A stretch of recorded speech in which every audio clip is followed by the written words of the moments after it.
I took a deep breath as the golden morning light streamed through my window, filling my small apartment with warmth. Fairview, Pennsylvania, was the kind of town where reputation meant everything. People cared more about appearances than happiness, and growing up here, I had learned to measure my worth through the eyes of others. "Lauren, you're going to be late for the church meeting." My mother's voice rang through the house, sharp as ever. Evelyn Carter wasn't just my mother, she was the queen of social perfection. As the president of the street, Mark's Church Women's Association, she had spent decades cultivating the ideal image of our family. She believed in order, tradition, and above all, control. "I'm coming," I called back, forcing enthusiasm into my voice as I fixed my hair. Downstairs, my father, Richard, sat at the dining table, absorbed in his newspaper as he sipped his coffee. "Morning, Dad." He barely glanced up. "Morning." My mother, impeccably dressed as always, beamed as she stirred her tea. "Did you hear? Emily's husband just got promoted to senior partner. Isn't that wonderful?" Emily, my older sister, was everything my parents wanted in a daughter married to a successful lawyer, living in a picturesque suburban home, and already planning for baby number 2. "That's great," I said, forcing a smile. But deep inside, I braced myself for what was coming next. "You need to start thinking about settling down, Lauren," my mother continued, her voice syrupy sweet. "You're almost 30. Amanda's daughter just got engaged." I nodded, biting my tongue. It didn't matter that I loved my job at the Fairview Art Museum, that I had my own passions. To my parents, success only meant one thing: marriage and children. Work was my escape. As an art restoration specialist, I spent my days bringing old, forgotten paintings back to life. It was delicate, fulfilling work, far removed from the pressures of home. "Lauren, how's the exhibition prep going?" Jessica, my boss, poked her head into my workspace. "Almost done. The Baroque painting is proving tricky, but I'll have it ready in time." She smiled. "The Lost Elegance exhibition is huge for us. I'm counting on you." As I picked up my brush, carefully restoring the fading colors, a voice interrupted me. "Excuse me, is this the restoration room?" I turned to see a man standing in the doorway. He was dressed casually in jeans and a navy sweater, his brown hair slightly tousled. There was an intellectual sharpness behind his glasses, something observant and patient. "It is," I said, "but tours aren't until the weekend." "Oh, I'm not on a tour," he said, stepping closer. "I'm Owen Matthews." Jessica gave me permission to observe. "I have a strong interest in antique art." Skepticism flickered in my chest, but his genuine curiosity softened me. "I'm working on an 18th century portrait," I said. "You can watch, but no touching. Rococo, right?" he observed, known for its soft colors and playful themes. I blinked, surprised. "You know art history?" "Just as a hobby," he said with a modest smile. "Portraits from the 17th to 19th century fascinate me." We talked about art, history, restoration techniques. He wasn't just repeating facts. He understood the artistry, the patience, the love it took to revive something forgotten. Before he left, I surprised myself. "Would you like to come to the exhibition opening? I'd love to hear your thoughts." His smile was warm. I'd be honored. That night, Owen arrived at the event as promised. He admired my work, asked thoughtful questions, and when the museum closed, we found ourselves in a quiet cafe, talking late into the night. "I'm from Chicago originally," he shared, "but I move around a lot for work. Historical research keeps me traveling." Time with him felt effortless. He listened not just to reply, but to understand. He never made me feel like I needed to prove myself. "Your work is remarkable," he told me one evening as we walked along the quiet streets. "You give forgotten pieces a second life. It's almost magical." His words warmed me. "You really see me, don't you? My family, they don't understand my passion. My mother just wants me married with kids." He gently squeezed my hand. "You deserve to be valued for who you are, not what others expect of you." I believed him. And for the first time in years, I allowed myself to hope. Then, everything shattered. One night, my phone rang. Owen's voice was heavy. "Lauren, I have to leave town. It's urgent. Family matters." A chill ran through me. "For how long? I don't know," he admitted. "But I promise I'll come back." Days passed, then weeks. His number was disconnected. When I visited the address he had given me, a stranger lived there. Owen Matthews had vanished. Then, I missed my period. The pregnancy test shook in my trembling hands. 2 pink lines. I searched for him. I called, checked records, even asked Jessica if she knew anything. But Owen was gone, like a dream that had never been real. I sat in my car for an hour before driving to my parents' house. My mother sat at the dining table, poised as ever. My father stood by the window, unreadable. "I need to tell you something," I said, my voice barely above a whisper. My mother barely looked up. "Go on." I took a deep breath. "I'm pregnant." The cup slipped from her fingers, shattering against the table. My father's jaw tightened. "Who's the father?" he asked, voice ice cold. "A man named Owen," I said. "But he's gone." Silence filled the room. "Gone?" My mother's voice cut through me. "You mean he abandoned you?" "No," I protested. "Something happened. He wouldn't just disappear." My father scoffed. "How naive can you be?" The conversation spiraled. My parents refused to accept my decision. "Either abort it or give it up for adoption," my father declared. Tears burned my eyes. "I'm keeping this baby." His expression hardened. "Then you're on your own. You've disgraced this family." The words sliced through me, but I stood my ground. I packed my things, holding my unborn child's future in my heart. As I stepped out into the cold night, the realization hit me. I had lost everything except the life growing inside me, and that would be enough. 8 months had passed since that night, since I packed my bags, walked out of my parents' house, and swore to build a life for myself and my baby. The pain of being disowned was sharp at first, but over time, it dulled into something manageable. I had no choice. I had to be strong. I had to figure things out, one step at a time. With the help of Jessica, my boss at the museum, I was able to work from home.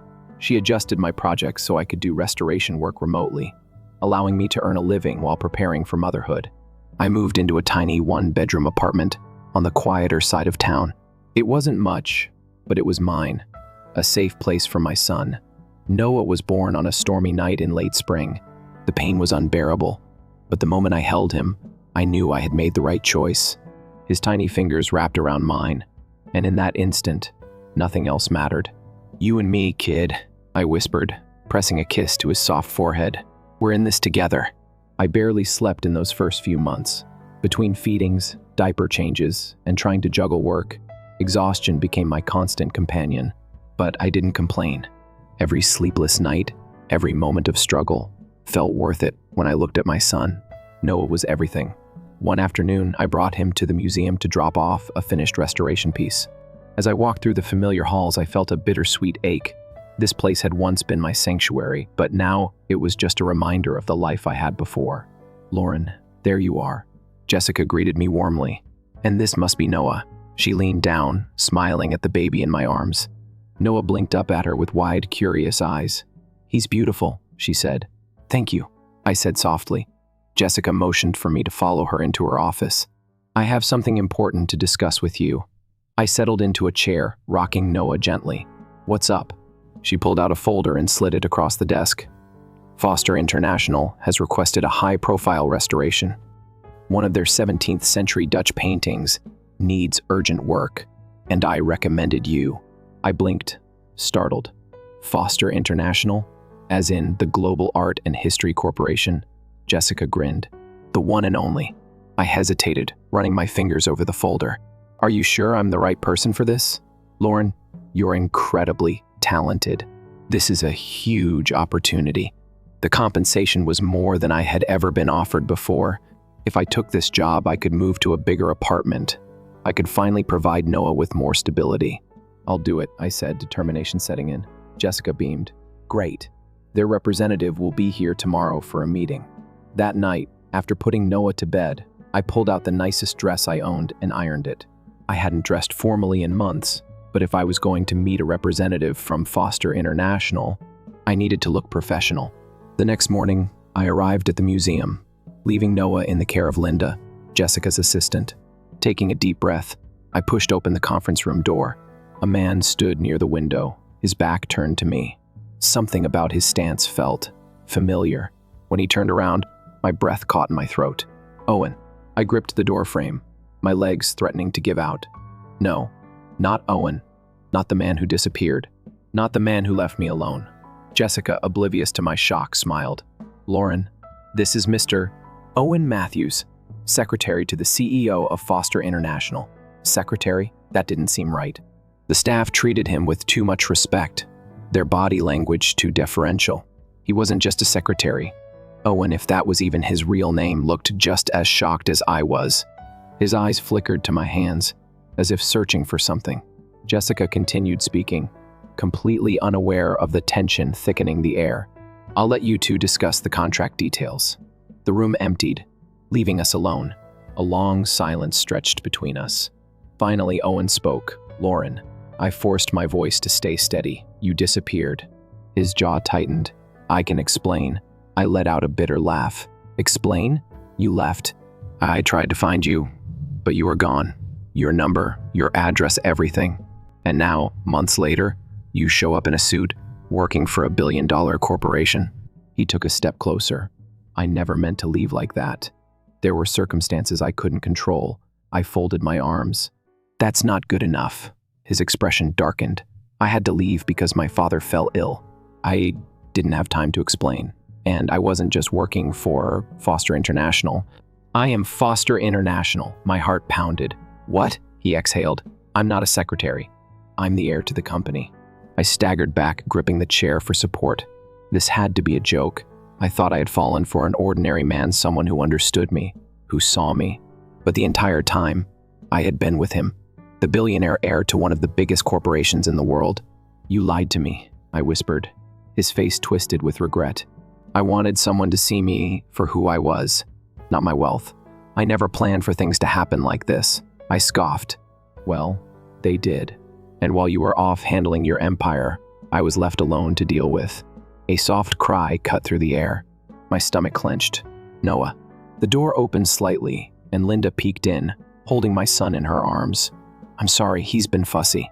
I immediately took Noah, cradling him against my chest. He calmed as soon as he was in my arms, his tiny hands grasping my sleeve. Owen was frozen, his gaze locked on the baby. His baby. His voice was barely above a whisper. Lauren, is he? I swallowed hard. Yes. Shock, disbelief, and something deeper flickered across his face. He took a hesitant step forward. Noah blinked up at him with wide, curious eyes, the same deep brown as Owen's. Owen reached out but stopped short, his hand hovering. I have a son? I nodded, and I raised him alone. Regret and pain washed over his face. Lauren, if I had known, but you didn't know, I interrupted, because you left. He ran a hand through his hair, his whole body tense. I want to be in his life. I let out a bitter breath. You don't just get to show up now and decide that. I know, he said quietly, but I want to fix this. I need to fix this. I looked down at Noah, his innocent face unaware of the storm raging between his parents. I had built a life without Owen. I had learned how to survive on my own. But now, here he was, back in wanting to be a father. And for the first time in a long time, I had no idea what to do. I barely heard the sounds of the museum around me, the distant hum of conversations, the soft clicking of shoes on the marble floors. It all faded as I stood there, holding my son, staring at the man who had turned my world upside down.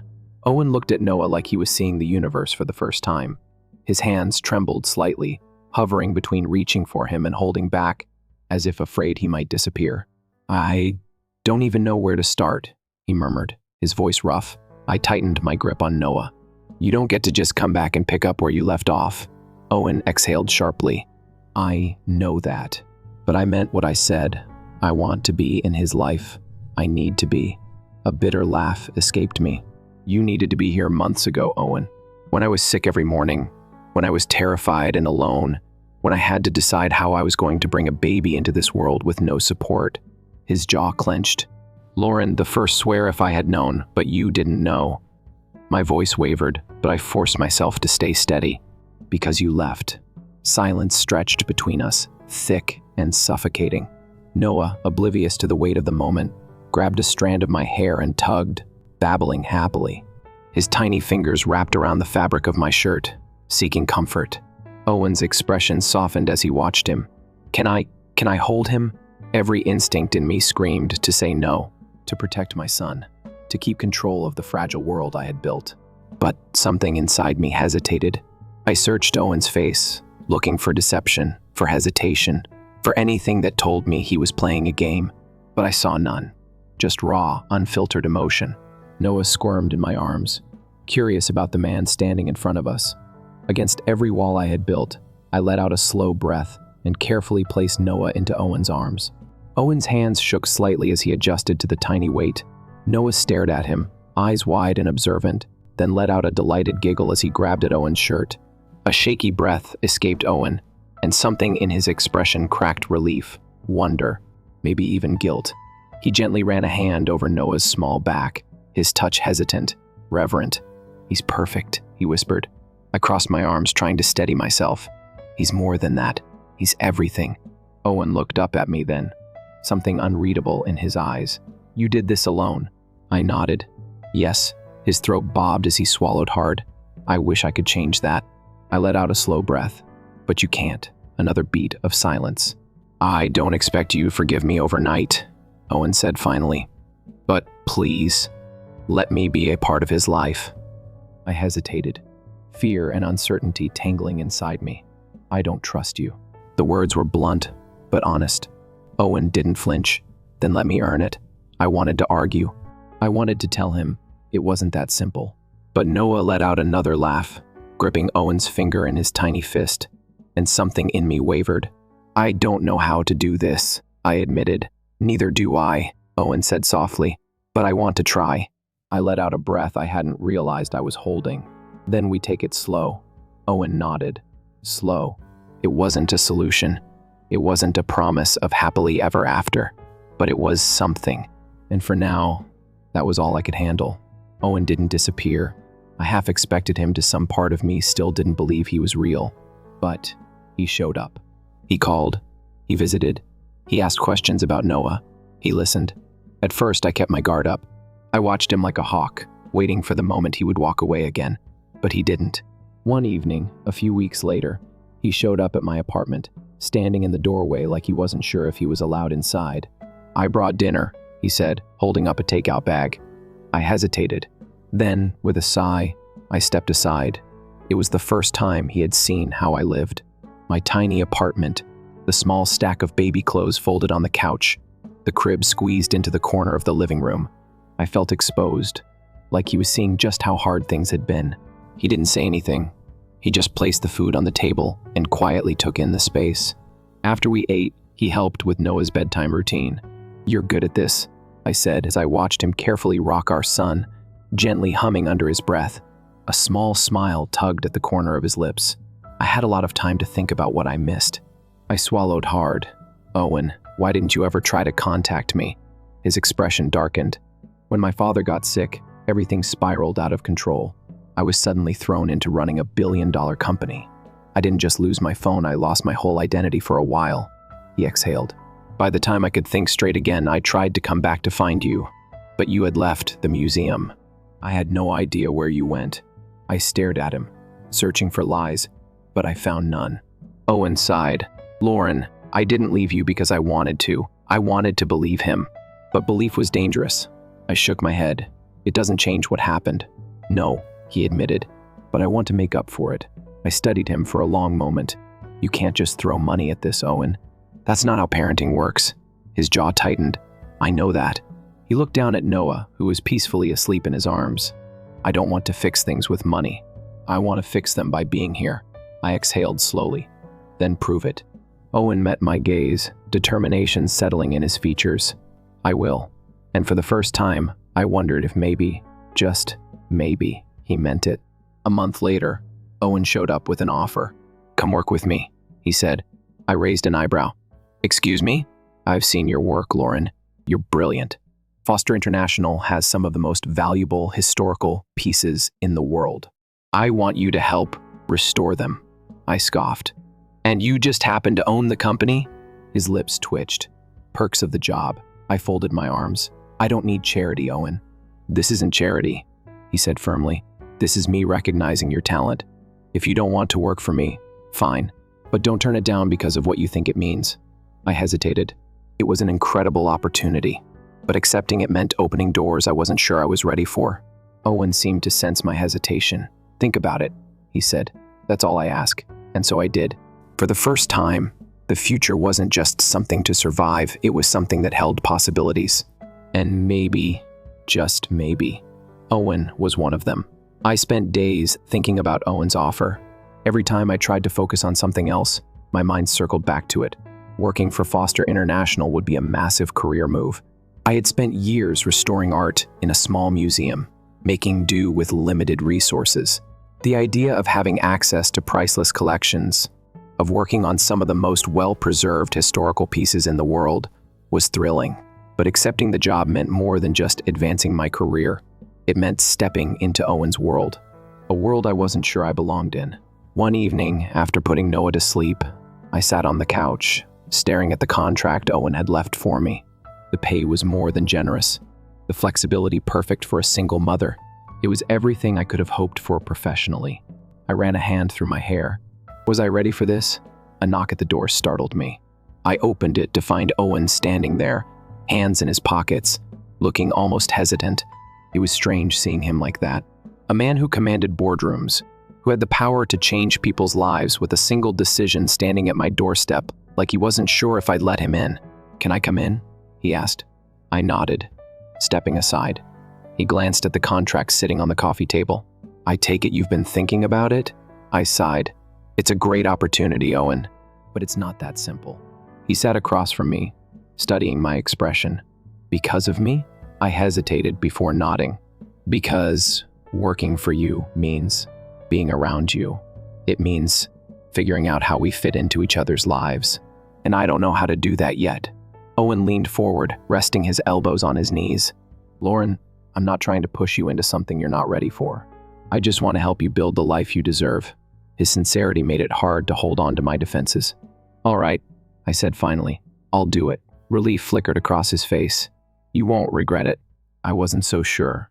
Starting at Foster International felt like stepping into another universe. The company's headquarters was in Boston, a towering glass building that reflected the sky. Walking through the lobby for the first time, I felt like an outsider, surrounded by people in sharp suits, moving with purpose. I had always been confident in my skills, but this was different. Here, I wasn't just an art restorer, I was representing Owen's company. A week into the job, I was given my first major project, restoring an 18th century oil painting that had been damaged in a fire decades ago. The work was delicate, intricate, the kind of challenge I loved. But what I hadn't expected was how often I would see Owen. He made an effort to check in, bringing me coffee, asking how Noah was adjusting to the change. He never pushed, never overstepped, but his presence lingered, making it impossible to forget the complicated history between us. One afternoon, he stopped by my office, watching as I carefully applied a fine brushstroke to a section of the painting. "You're incredible at this," he said. I smirked. "And you're just realizing that now?" A small chuckle escaped him. "Fair enough," he hesitated, then said, "I want to do something for you and Noah." I raised an eyebrow. "Owen, hear me out," he said. "I know you've been making things work in that apartment, but I want to get you a place that's safer, bigger, no." The word came out sharper than I intended. I put my brush down and turned to him. "I don't need you buying me a house." His jaw tightened. "It's not about needing, Lauren. It's about making sure you and Noah have everything you deserve." I exhaled, forcing myself to stay calm. "I appreciate the thought, but I'm not some charity case. I've spent the last year building a life for me and my son. If I need a bigger place, I'll get one on my own." Owen studied me for a long moment before nodding. "All right, I won't push," I sighed. "Thank you." He hesitated before asking, "Can I at least take you both out for dinner?" No expectations. Just time together. I wanted to say no. I wanted to keep my walls up. But then I thought about Noah, how his eyes lit up whenever Owen was around, how he reached for him without hesitation. And deep down, I knew I couldn't keep them apart. "Okay," I said quietly. "Dinner." A small smile played at Owen's lips. "Friday night?" I nodded. And just like that, the door between us cracked open a little wider. Friday came faster than I expected. I dressed Noah in a soft blue sweater and dark jeans, his chubby hands reaching curiously for the buttons. As I got myself ready, I caught my reflection in the mirror. There was a time when I would have overanalyzed this, worried about what to wear, how to act. But tonight wasn't about impressing Owen. It was about seeing where we stood. He arrived right on time, looking effortlessly polished in a dark sweater and coat. Noah squealed excitedly when he saw him, reaching out with tiny hands. "Hey, buddy," Owen murmured, lifting him up with ease. Noah giggled, grabbing at his hair. Something in my chest tightened at the sight. I wasn't used to this, seeing someone care about my son as much as I did. Dinner was at a quiet restaurant with warm lighting and soft jazz playing in the background. Owen ordered for Noah, asking about his favorite foods, making sure he had everything he needed. It was small, but it meant something. Halfway through the meal, Owen glanced at me. I was thinking, Thanksgiving is coming up. I tensed. Yeah? Would you ever consider going back home? I blinked at him. You can't be serious, Owen sighed. Lauren, I know what they did to you, and I'm not excusing it, but they're still your parents, and they're Noah's grandparents. I let out a hollow laugh. That didn't seem to matter to them when they threw me out. I know, he said softly, but people change, and sometimes they need to see what they lost to realize what matters. I shook my head. It's not that simple. I'm not saying you have to forgive them, Owen said. I just think maybe they need to see how strong you've become, how incredible Noah is. I stared at him, my throat tightening. A part of me hated the idea, but another part, one I had buried deep, wondered if he was right. I had spent so long proving that I didn't need them, but maybe this wasn't about them. Maybe it was about showing them that I had built a life worth respecting. I let out a slow breath. I'll think about it. Owen nodded, not pushing. And as Noah clapped his hands at something on the table, I realized something. I wasn't just afraid of facing my family. I was afraid of what it would mean if I did. The idea of going home sat heavy on my chest for days. I had spent the past year proving to myself that I didn't need my parents, that I could survive without their approval. But Owen's words lingered. They need to see what they lost to realize what matters. Did I want that? Would it change anything? Or was I setting myself up for more disappointment? The thought of stepping back into that house, of facing the people who had thrown me out like I was nothing, made my stomach churn. But at the same time, I wasn't the same person who had walked out that night, holding on to nothing but the life growing inside me. I had changed, and maybe it was time to show them. Owen was quiet when I told him I'd do it. You're sure? He asked. No, I admitted. But I need to do this. He didn't push. He just nodded. Then I'll be right there with you. And for once, I believed him.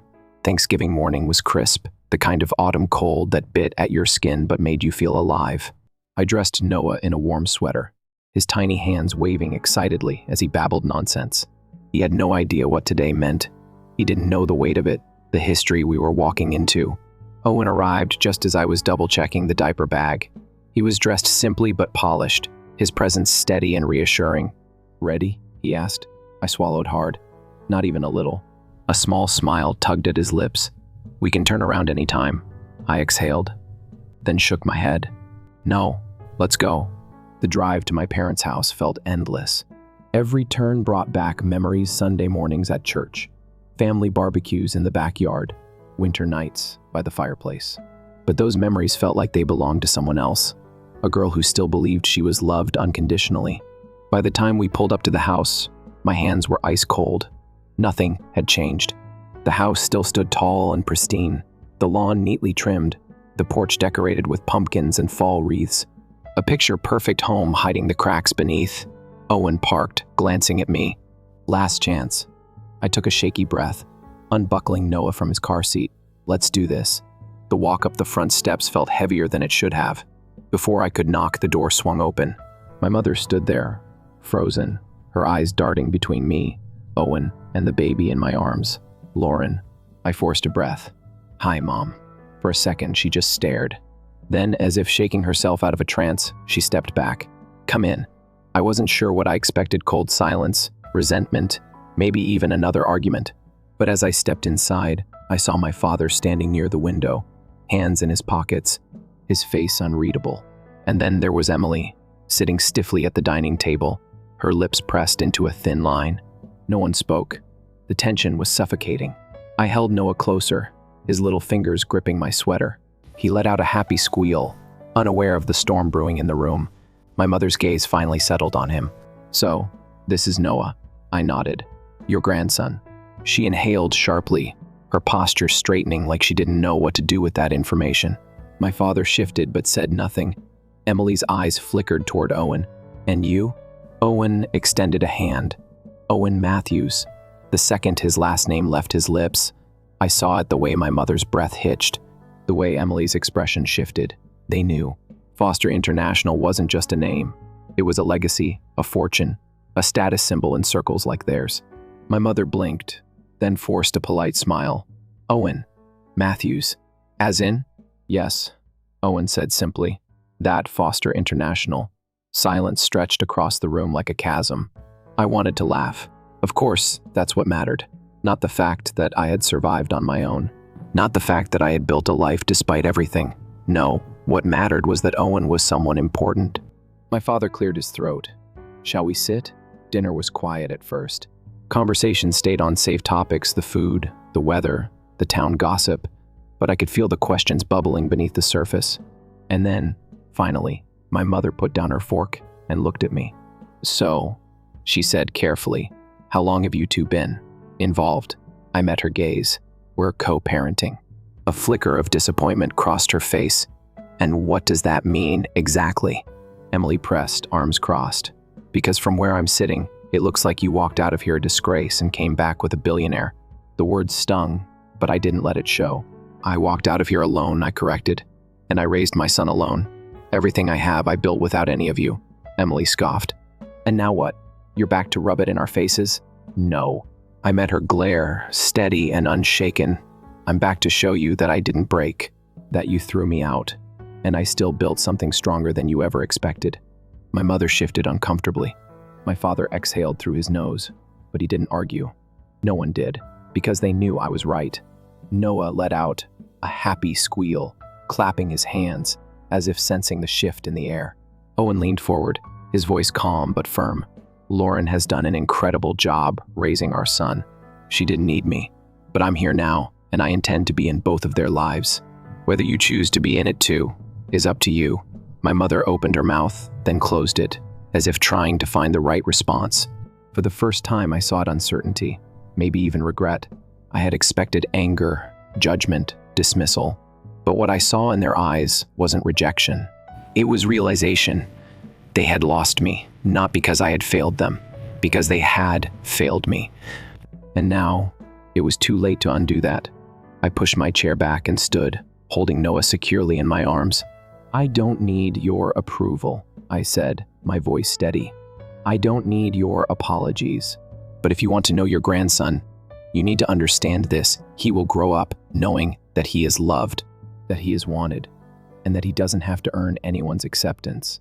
My mother swallowed hard, her hands clasped together tightly. My father looked down at his plate, silent. Emily? She just scoffed and looked away. I turned to Owen. Let's go. Without another word, we walked out. The cold air hit my face as we stepped outside, but for the first time in years, I felt light. I had faced my past, and it no longer held power over me. Owen glanced at me as he opened the car door. How do you feel? I looked down at Noah, his little face full of wonder, his tiny fingers gripping mine. I feel free. And for the first time, I truly meant it. The drive back was silent, but it wasn't heavy like before. It wasn't thick with unspoken fears or lingering doubts. It was the kind of quiet that felt peaceful, like something had settled. Noah babbled softly in the back seat, kicking his little feet, blissfully unaware of the shift that had just taken place. He didn't know that his mother had just reclaimed a piece of herself. He didn't know that tonight. She had walked into the past and left it behind, not in bitterness, but in strength. Owen glanced at me as he drove, his fingers tapping lightly against the steering wheel. You okay? I let out a breath I didn't realize I'd been holding. Yeah, I think I am. He nodded, as if he understood something deeper than I had even said. The weeks after Thanksgiving felt different, lighter. I hadn't expected my family to suddenly change overnight. They didn't call, didn't try to mend what was broken, but that was okay. I didn't need them to, because for the first time, I didn't feel like I was missing something. I had Noah. I had my work. I had a life that I had built with my own hands. And Owen was still there. He kept showing up, not just in grand gestures, but in the little things. Picking up Noah from daycare when I was running late, dropping off coffee at the museum, bringing dinner over just because he knew I was too tired to cook. It wasn't flashy. It wasn't forced. It was just him, proving himself one day at a time. And slowly, my walls started to lower. One snowy evening, I found myself standing by the window, watching Owen and Noah play in the courtyard below my apartment. Noah toddled across the fresh snow, his tiny hands grabbing at the cold flakes, while Owen knelt beside him, helping him shape a lopsided snowman. Noah squealed in delight as Owen placed a small twig where the snowman's arm should be.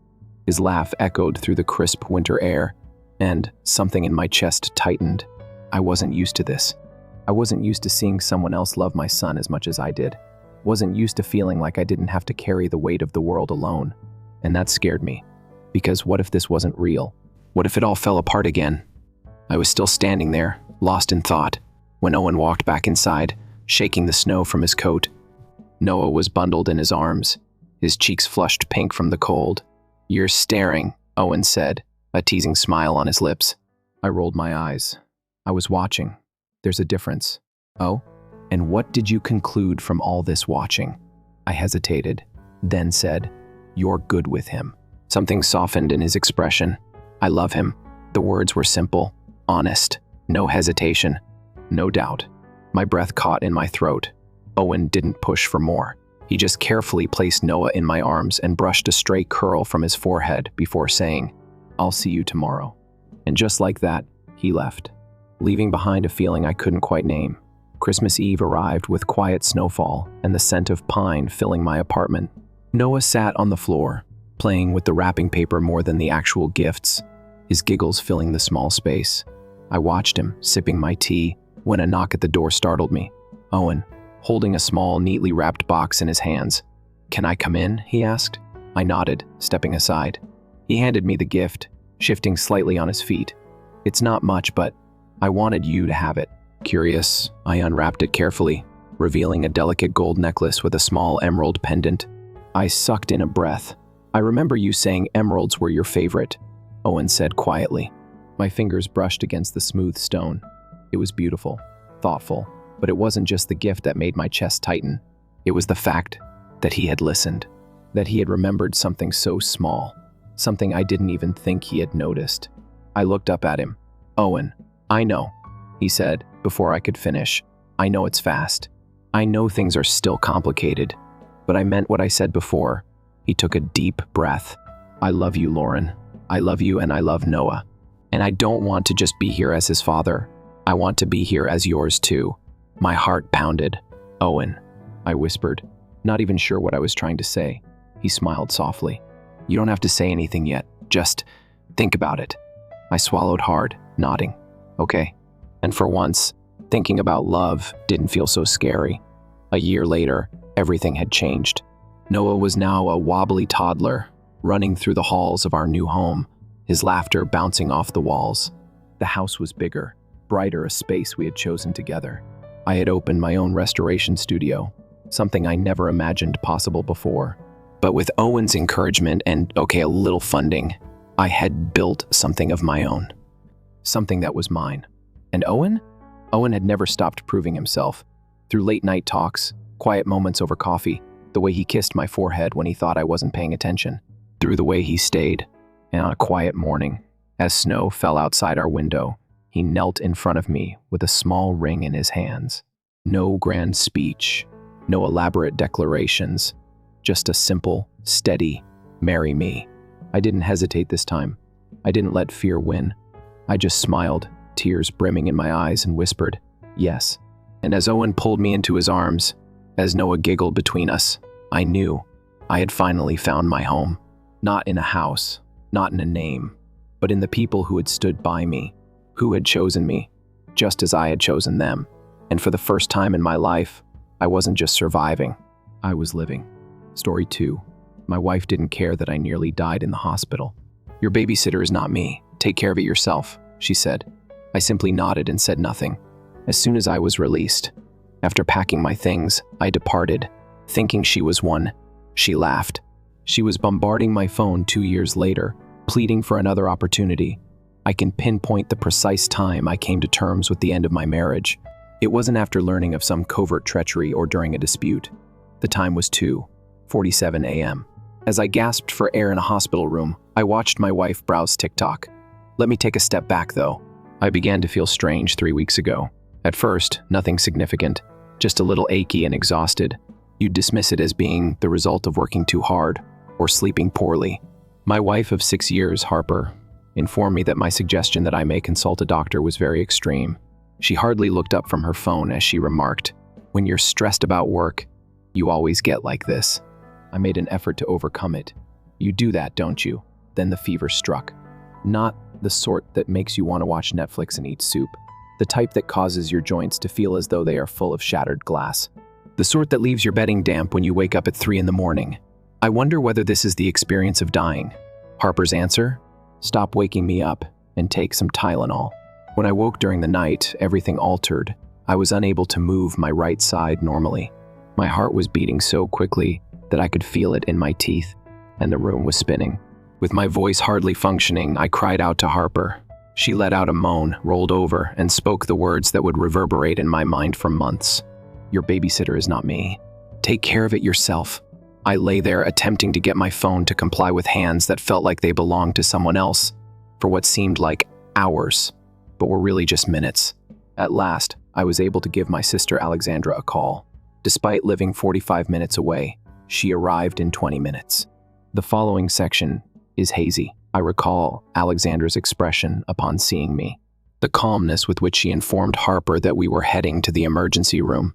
Harper's answer: "His attention-seeking conduct is being enabled by you." Okay, however, proceed. The ER was a haze of motion. I kept hearing terms like organ failure and septic shock. I had a fever of 104.2. I had a plummeting blood pressure, something to do with a systemic illness. I recall the look on the doctor's face when I explained how long I had been ill. They instantly admitted me based on the way he looked at Harper, who was seated in the corner browsing Instagram.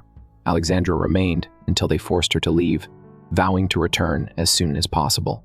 When the nurse proposed that Harper spend the night with me, Harper appeared irritated. She remarked, "I have an early meeting tomorrow. Here, he's in capable hands." The days that followed were a blur of fever dreams and antibiotic testing. Every day after work, Alexandra would come over with my clothing, laptop, and even my doctor's. Harper came twice. She remained for 15 minutes the first time and grumbled about having to pay for parking. She gave me a cold cup of coffee the second time and talked to me for 30 minutes about the drama at her friend's party that I had missed. However, it wasn't the parking complaint or the lukewarm coffee that broke me. I begged her to assist me get some water at that point. I had been impacted badly by the virus.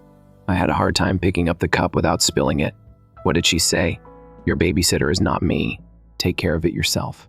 The same irritated eye roll accompanied the identical statements from that evening. I simply nodded and said nothing. When the nurse arrived later, she discovered my trembling hands reaching for the water cup. Harper watched TikTok videos at high blast while she helped me drink, checked my temperature, and rearranged my pillows. I realized then, after 6 years of marriage, my wife showed me less empathy than a stranger who was only carrying out her duties. My heart didn't shatter into a million pieces or hit me like a truck when I realized it. Like the virus that had almost killed me, it silently sunk into my bones. I was in that hospital for 11 days. When I was stronger, Alexandra helped me resume walking, brought me books, and sat with me throughout treatments. My coworkers sent messages and cards. Even the cafeteria employee who delivered my food was more considerate than my wife. She always made sure to include extra Jell-O, since she could tell I like it. Harper came back twice more, once to inform me that she had to postpone our planned trip since you wouldn't be able to go, and once to gripe about having to manage things alone at home. She never once inquired about my illness or the type of treatment I would require from the physicians. Harper did not come to pick me up on the day I was freed after discharge. She requested Alexandra to take over after texting that she was overloaded. Alexandra acted just as she had in every other situation.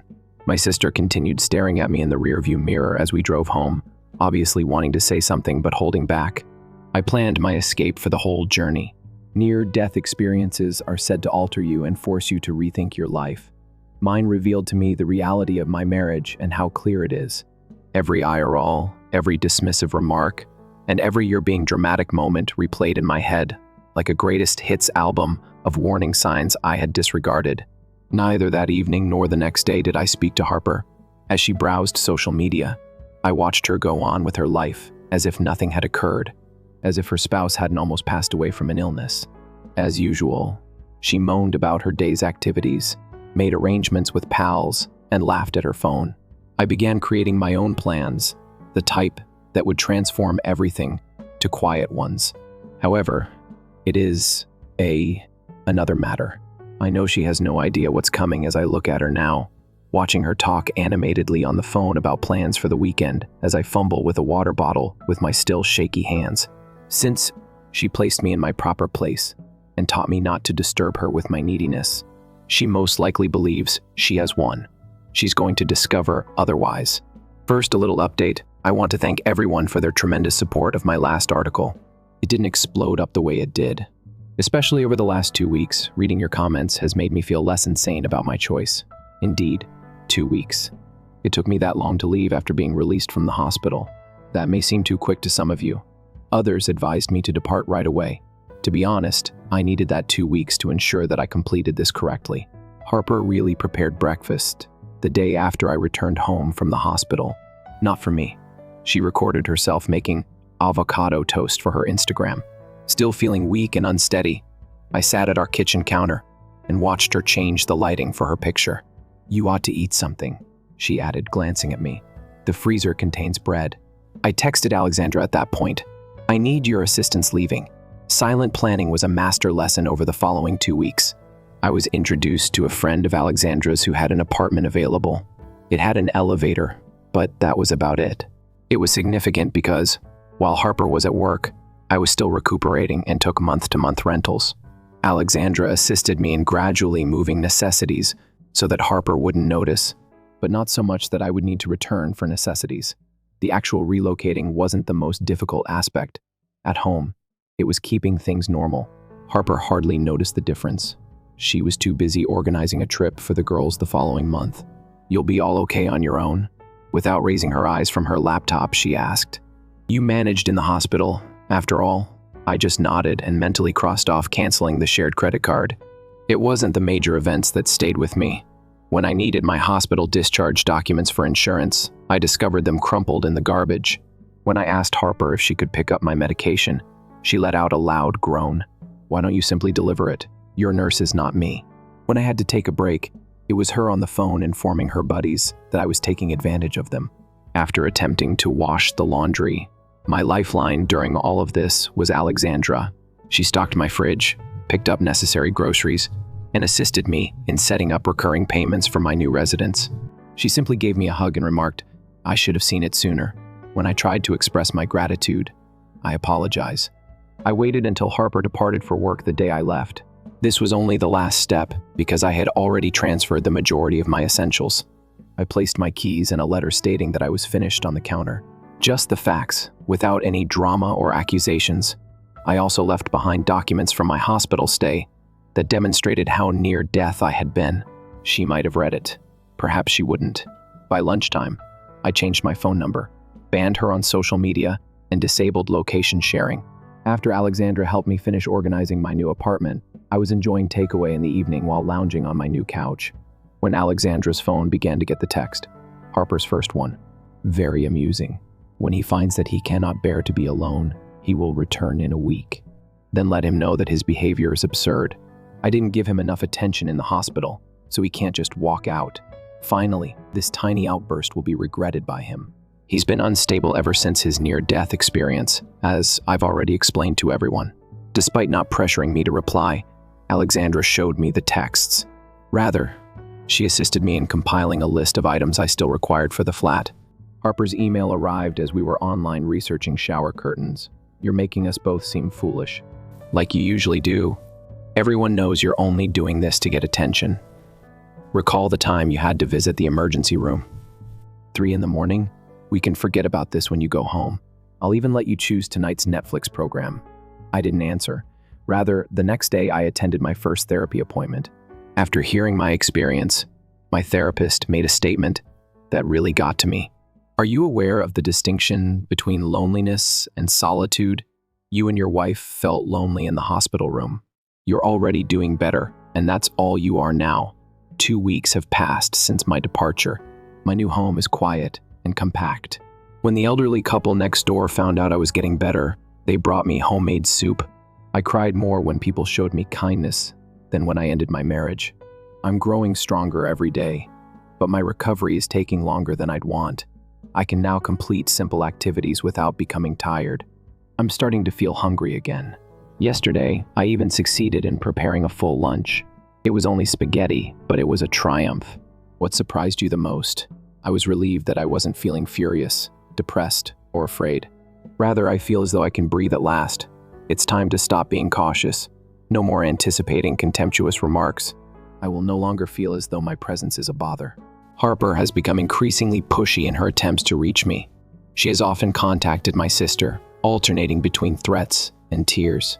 She has informed our pals that I am experiencing a mental breakdown.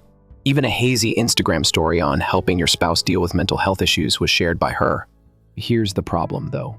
Every attempt to portray myself as unstable, every deceptive message, every disparaging remark on my hospital stay just serves to affirm that I made the correct decision. When I was at my lowest, the woman I married, the one I believed would support me through good times and bad, showed me exactly who she was. Next week, I have an appointment with a lawyer. Alexandra assisted me in compiling all of my medical documents and paperwork. Harper acknowledges in the text that she ignored my symptoms and refused to assist me during my medical emergency, and I have saved them. A protracted court struggle is not what I desire. All I want is to get out. I received a text message this morning from an unidentified number. You'll return. When you need anything, you always return. Who else would tolerate your hyperbole? I prepared my own breakfast and blocked the number. When I hold the coffee cup, my hands no longer tremble. The second update, the amount of change that may occur in a year, is odd. I heard a familiar chuckle last week while I was at the grocery store getting coffee. I used to get uptight at that chuckle. Get your justifications ready. Expect criticism. I simply picked up my coffee and left this time. Harper didn't even see me. Since my ex-wife's recent social media collapse, many of you have been emailing me to ask for updates. I did see the posts, yes. I believe it's time for an update, but I haven't replied to any of it. If nothing else, the entire scenario has taken a surprising turn. 6 months ago, the divorce was finalized. Harper did not argue. She was too preoccupied with upholding her reputation as the helpful wife navigating an erratic spouse. She shared a black and white photo of herself, reflecting out of a window with a lengthy Instagram comment about loving someone despite their demons.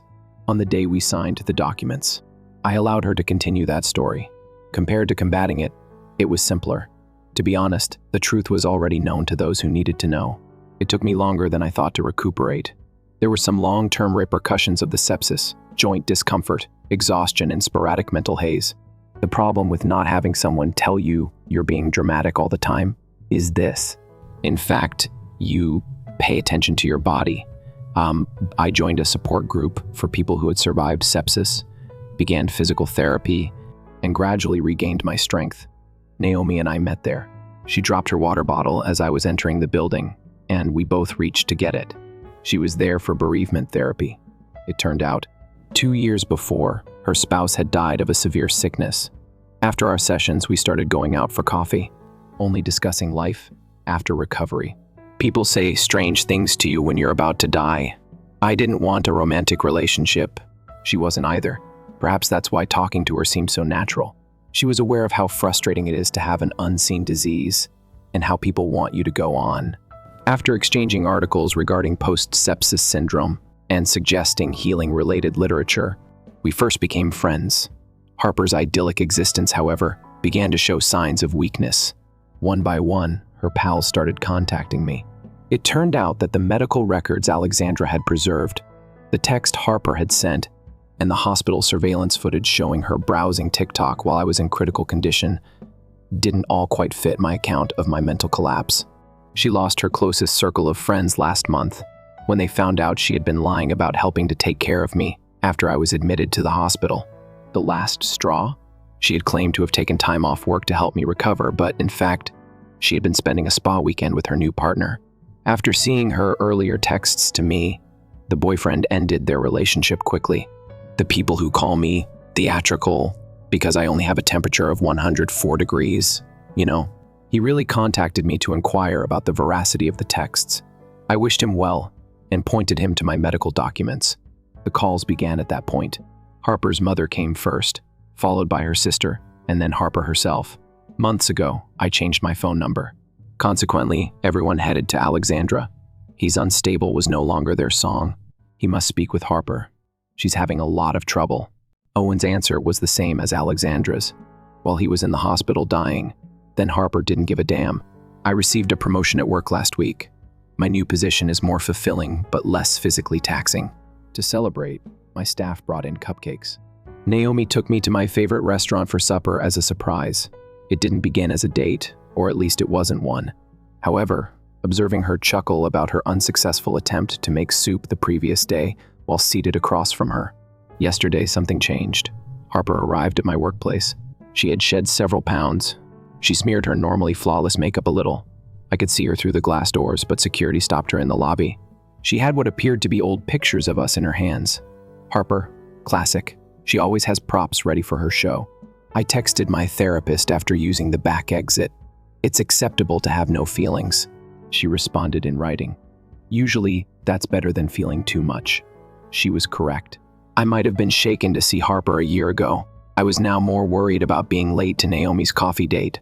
Today's support group meeting was unique. When another survivor mentioned that their husband didn't believe their symptoms, Naomi and I exchanged glances. She stroked my hand after the meeting and asked if I would want supper rather than coffee. "Yes," I replied. Right before we left, a message from an unknown number appeared on my phone. "Harper managed to get my new contact information again. This has lasted long enough, even though I know you're attempting to punish me. I've evolved. I've changed. Please just come get coffee with me." Over my shoulder, Naomi noticed the message. She didn't get strange or draw away. Instead, she murmured, "Sometimes people don't change," and grabbed my hand. They just improve their performance. We had supper together for the first time in ages after I blocked the number. I spoke on topics unrelated to sickness, healing, or treachery. We discussed travel, books, and our strange mutual passion for documentaries. When one of my jokes had her laugh too much, she snorted and then looked embarrassed. It struck me as cute. I can see that Harper's friends and relatives are sending me additional texts as I write this. I don't recognize these new numbers. It's what they're all saying. She apologizes. She has evolved. She must speak with me. However, I've finished that chapter. Just now, my phone buzzed once more. But this time, Naomi was emailing me a link to a documentary that she thought I may enjoy. I believe I'm prepared to start the next chapter. The last update. I had no intention of writing another update, but given the events of yesterday's charity gala, I feel compelled to tell you all the truth about how things ultimately turned out. Indeed, it came to an end, not in the manner Harper had anticipated. I was standing in a ballroom 2 years after I left my marriage, witnessing in real time as my ex-wife's meticulously constructed world fell apart. The finest aspect? Telling the truth was all I needed to do. Let me take a step back. Naomi and I got engaged last month. Nothing ostentatious. At home, we were preparing dinner. It was natural for her to tell me about her most recent documentary production. No professional picture shoot, no Instagram announcement. Only us and our joy. Only our closest friends and relatives were informed. Harper discovered the message somehow. The messages resumed. "You're not serious. All she is a rebound. We must speak before you make a grave error." She continued to find methods to contact me, even though I was blocking new numbers. The charity gala followed. The purpose of the yearly event is to generate funds for survivor assistance and sepsis awareness. It was organized with Naomi's and my assistance through our support group. Harper should have been unaware of it, but she was. She arrived in the ideal, repentant ex-wife attire, appearing as though she had just walked off the cover of a magazine, wet eyes and melancholy grins. It was the type of performance that used to cause me to question my abilities. She was in the crowd when I stood at the platform, ready to tell my survival tale. She was already using a tissue to wipe at her eyes, prepared to portray the understanding ex who supported me during my sickness. At that point, I made up my mind. I shared my entire story, including how I woke up immobile, how I begged for help but was told to handle it on my own, how I lay in a hospital bed with failing organs while my wife browsed TikTok. How security cameras recorded her behavior, how she texted people, and how she told them I was having a mental breakdown. The place was quiet when I eventually left. Harper stopped dabbing at the tissue. Everyone was watching as her expertly constructed image broke. I played the audio recordings after that. I did have them, yes. Every contemptuous remark, every harsh reaction when I sought assistance. After I returned home from the hospital, Alexandra had advised that I record our conversations in case she was correct. Harper attempted to go, but was stopped by her new friends, who she told about helping me recover. They sought clarification. As I went on, I shared screenshots of her social media posts saying she had taken care of me, hospital security footage, a timestamp indicating she had visited twice in 10 days, and her Instagram stories about helping your spouse through illness alongside her real text messages, accusing me of being dramatic for having a fever of only 104 degrees. But identifying what attempted to kill you is the most crucial aspect of surviving, I continued, staring at her. It's not always the infection alone. Occasionally, it's the one who was meant to love you, deciding to observe your suffering. Harper got to his feet, running with mascara. Everything is being twisted by you. I was present. I assisted you. At that moment, Naomi came forward. She had collected testimonials from common acquaintances regarding Harper's conduct, timestamps of Harper's social media posts during my critical care stays, and interviews with hospital staff. All painstakingly recorded, all lawfully acquired, all damaging to Harper's painstakingly crafted story. No, I responded coolly. You weren't present. I was fighting for my life, but now everyone here knows precisely where you were and what you were doing. The murmurs began. Phones emerged. Harper standing. In a matter of minutes, the one she had spent 2 years creating fell apart. It was her final attempt. Oh, please. We can discuss this in private, like when I was dying, you wanted to chat. Or when you said that I had mental instability. Or when you attempted to ruin my friendship with Naomi. She got up and left with her new lover, whom she had been boasting about on Instagram. The charity board members who had previously welcomed her now avoided making eye contact with her friends. I announced a new program for survivors whose partners left them during a severe illness. As I concluded my address, the Handle It Yourself Foundation is what we're calling it. A little of grim comedy that will resonate with survivors. Harper sobbed as she hurried outside. An hour later, her well-maintained social media profiles vanished. Hundreds of texts from other survivors experiencing similar experiences greeted me this morning. A few are volunteering to provide first-hand accounts of their encounters. Others are interested in making donations to the foundation. Harper's attempts to keep me quiet didn't work. Every voice she attempted to silence was magnified by her. As we read the messages, Naomi clasped my hand. What's superior than retaliation? She inquired. The truth? She is correct. I didn't need to plot or scheme. All I needed to do was wait for Harper to fabricate enough lies that the truth itself turned into a weapon. Next month, the foundation will launch. In order to help patients whose spouses abandon them during a severe illness, we are already collaborating with hospitals. The warning indicators I overlooked will be included in every brochure. Experiences Harper attempted to deny will be validated by every support group. I nearly died during my near-death encounter. Harper's desertion nearly shattered me. However, they ultimately provided me with an unanticipated goal, a sympathetic companion, and the ideal platform to guarantee that no one else experiences this alone. Harper desired a show. She received one. Not the one she had anticipated, though. Next spring, Naomi and I will get married. Announcements on social media are not required. As it happens, the truth speaks for itself. Story 3. You aren't a true man. Simply put, you are a walking ATM. When he borrowed my automobile, my sister's husband chuckled. He was scoffed at by everybody. I laughed a little too, nodded, and walked away without saying anything more. He was yelling on the phone 3 days later. I never imagined that I would be writing this, but everything changed last night. Do you know how it feels when a minor issue ultimately causes a major problem? Yes, that wasn't the case here. I hadn't even granted my brother-in-law permission to drive my brand new Tesla, but I watched him get into the driver's seat at this very moment. Exclaimed loudly as I turned to see my sister Samantha. You see, Azra would lend it to me, I promised. He always does. In any case, he isn't a true guy. Everyone laughed at a walking ATM. All of them my sister, my mother, Rizla, and my cousins. As if that were the most hilarious joke they had heard all year. A little background. I've always been the family's successful member, just reporting the facts, not boasting. I developed my profession gradually, whereas Wyatt hopped from one get-rich-quick scheme to another. Despite having a master's degree, my sister Samantha decided to encourage his entrepreneurial drive rather than follow her own career route. Wyatt has taken my old car 5 times and returned it with an unexplained ding that he was unaware of. Asked for a total of $47,000 in 6 short-term loans. Never paid back. Utilized my vacation house for his getaways for work. Translation parties that led to damages of $12,000. I naively co-signed for an emergency credit card that was maxed out. Persuaded my mother to participate in his most recent endeavor by refinancing her home. It's the same tale every time. We're family, Ezra. Come on. Or stop being so stiff. It's only financial. My sister's favorite. You have no children at all. You're spending it on what else? However, yesterday night was unique.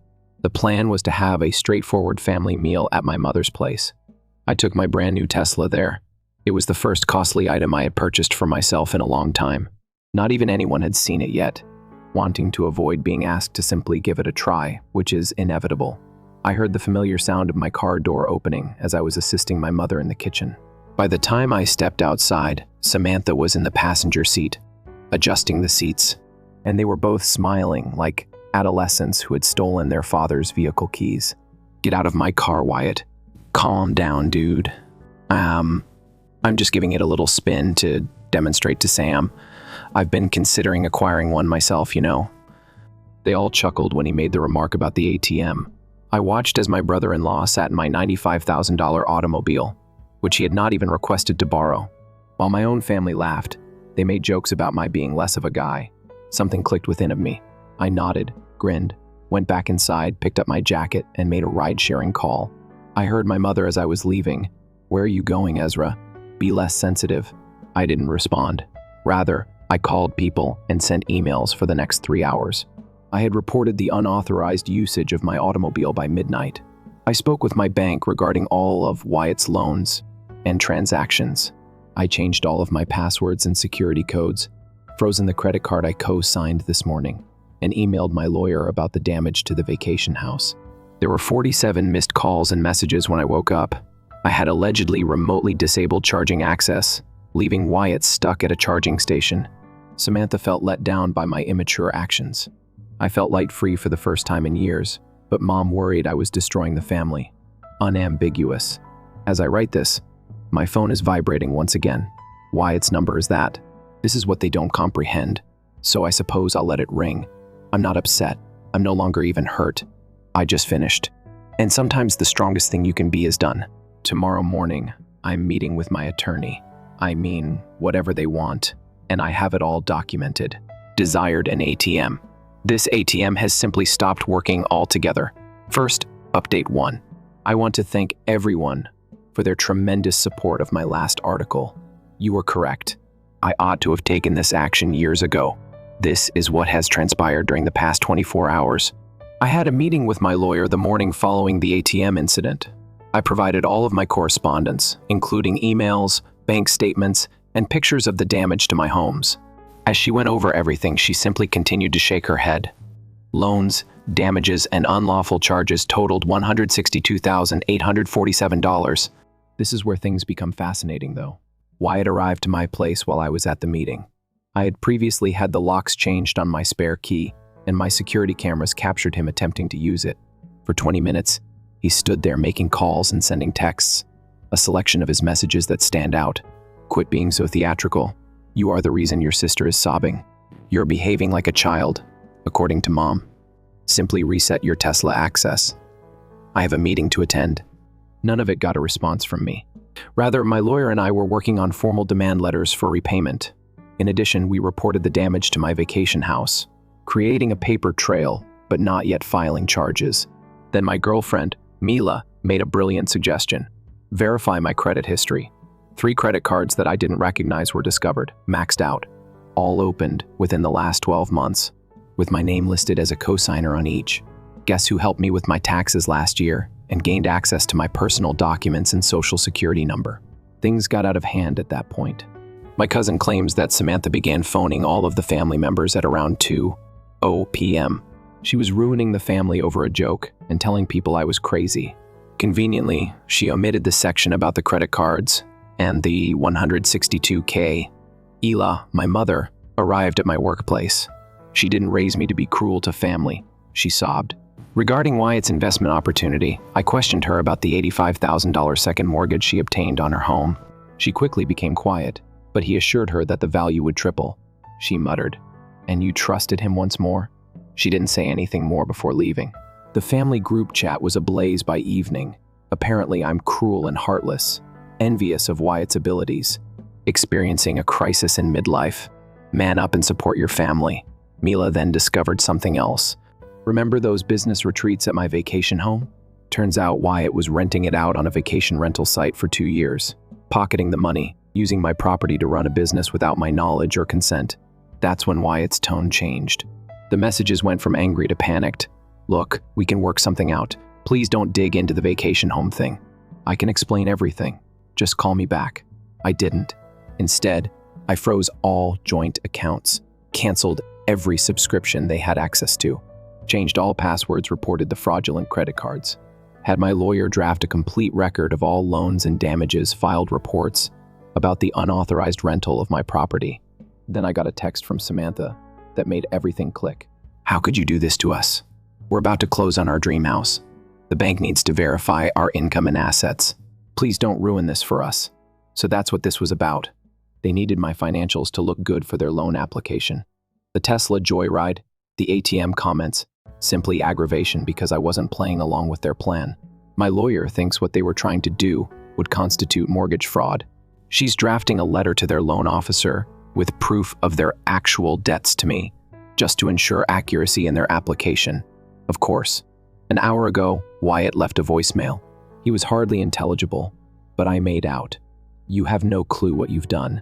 No idea what's going to come out if you keep pressing this." Is that a threat or a confession? Guess we'll find out. Because here's the deal. I'm not pushing anything. I'm just finally letting go of the rope in this tug of battle. They're the ones who are plunging into the muck of their own creating. The security provider just warned me that someone's at my holiday property. The cameras show Wyatt's automobile. Update 2. Well, turns out Wyatt's threat about what may come out wasn't just hot air. The previous 48 hours have been revealing. When I last updated, Wyatt was at my vacation property. At 11 p.m., the surveillance cameras saw him taking things out of the garage. I reported him for trespassing to the police, but he had already left when they got there. But what he took, concealed in the back of a storage cabinet, was not nearly as intriguing as what he left behind. Records, many of them. Bank records, loan requests, and company plans. With my fake signature, of course. It wasn't even the worst part, though. 3 other families' records were also found. The same motif, complex investment offers, fake signatures, and borrowed funds. Why? It had been more than a hoax.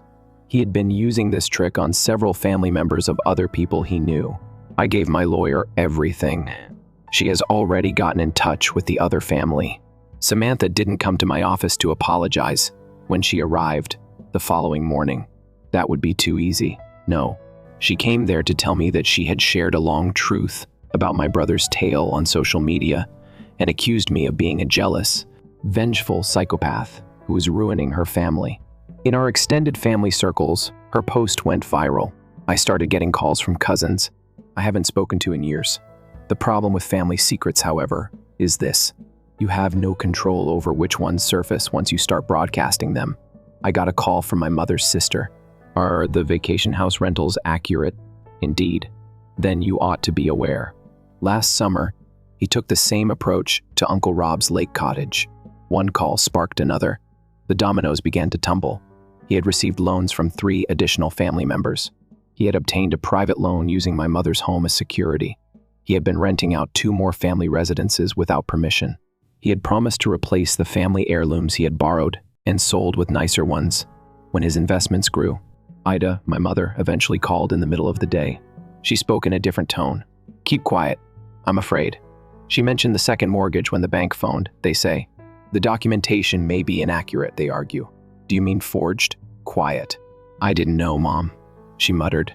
I genuinely believed that he had stated that it was only a formality and that he would settle it before she broke down in tears. I didn't feel the urge to console her for the first time.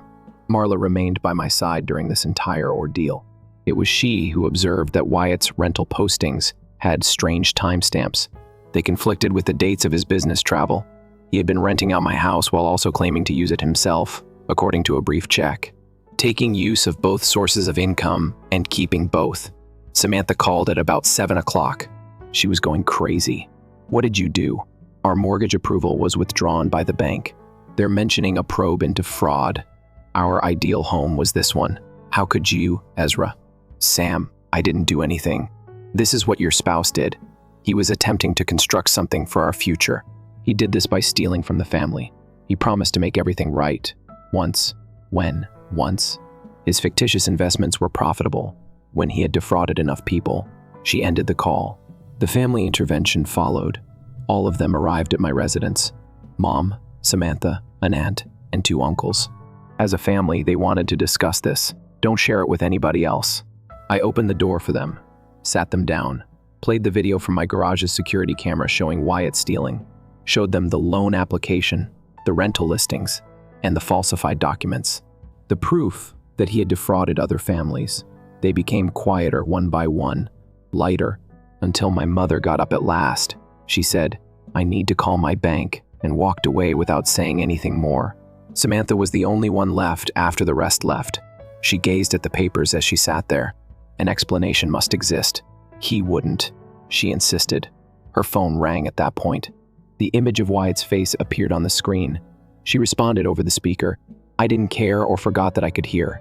Don't go home, baby. His voice was urgent as he spoke. For the other families, they are there. They were all with the police at our house. Samantha gave me a look. For the first time in years, they really looked at me. Then she stood up and left without saying anything. Right now, my phone is ringing. Unknown figure. Wyatt's final text message just arrived. I can describe anything. Please, just give me one opportunity. Everything will be taken by them. I am allowing it to ring. At last. Update. It's finished. Everything. Furthermore, reality is more bizarre than fiction. Do you recall that number that called me? Wyatt wasn't the one. Son, it was another victim. His name is James. It was discovered that Wyatt had defrauded his elderly parents of their retirement funds, $230,000. Their whole nest fund was invested in Wyatt's secure venture. James had done his own research. 5 additional families were discovered by him. The same motif, same outcomes, same promises. In total, Wyatt had embezzled more than $1.2 million from family acquaintances and relatives. The worst part, though, is that Wyatt wasn't losing this money on bad investments. He was leading 2 separate lives. He had 2 children, another family, and another home. Samantha was unaware. No one was aware. For years, he had been leading 2 very different lives. Use funds taken from our families to finance both. I ensured that all of the evidence was sent to the appropriate authorities as soon as I received this information. Every bogus business proposal, every document, and every falsified signature, every discussion that was recorded. On Tuesday morning, the truth was revealed. Wyatt's entire house of cards fell apart by Tuesday afternoon. At the same time, both of his life fell apart. He and Samantha's home was visited by his other wife. My sister found out that way, not from me or him, but from the other woman who was yelling on her front lawn about bank accounts being emptied and college monies being taken. My mother-in-law made one final attempt to make things right. At her home, she convened a family meeting. Everyone showed up. The victims, both spouses, and their families. Even a few of Wyatt's old business partners. Wyatt also arrived. I'm still grinning. He was still sure he could talk his way out of it. I can tell you about everything he initiated. All of this is only a major misunderstanding. I got up, plugged my laptop into the TV, and started playing a video. It came from my holiday house. He showed prospective investors around the home on security cameras, claiming it was his property. Video shows him keeping cash payments for himself. His admission to another scam victim that this was all a protracted game is captured on camera. At last, the sneer vanished. 7 families have filed accusations by Friday. The mortgage applications were the subject of a fraud investigation launched by the bank. While an inquiry was conducted, his real estate license was suspended. They were seizing both houses. Both spouses had submitted divorce petitions. At last, Samantha spoke out. She texted me. I had no idea. I promise I had no idea. However, I ought to have seen it. I apologize. Too late, too little. My mom lost her home, the one in which I was raised. The bogus second mortgage caused the bank to foreclose. Next week, she will move in with my aunt. I ought to have paid attention to you. She said that I was too preoccupied with protecting him to notice his true nature as I assisted her in packing. I didn't answer. Some insights arrived too late to be significant. The last nail. Do you recall the crates that Wyatt took out of my vacation house? They included proof of a larger plot he was preparing. More phony papers, more fake signatures, an entirely new wave of fraud, all set to go. I ensured copies were sent to all investigators. Wyatt was arrested yesterday. Not for the scammers in the family. Investigations into those are still ongoing. No, when he tried to leave the country using stolen money, he was taken into custody. He had a one-way ticket to a country that does not allow extradition and $50,000 in cash when they apprehended him at the airport. At last, the walking ATM had permanently stopped working. I am getting married to Mila next spring. The ceremony will take place at my holiday house. Wyatt used the same one to con people. It seems appropriate in some way. Samantha is not going to be asked. My mother won't either. After being torched, certain bridges should remain ashes. Wyatt may spend up to 15 years in prison. He is being testified against by both of his wives. Civil lawsuits are being filed by every household he defrauded. All of his assets are frozen. His reputation is ruined. His deception is revealed. And me? I've had enough of being someone's ATM. The bank has been shut down for good.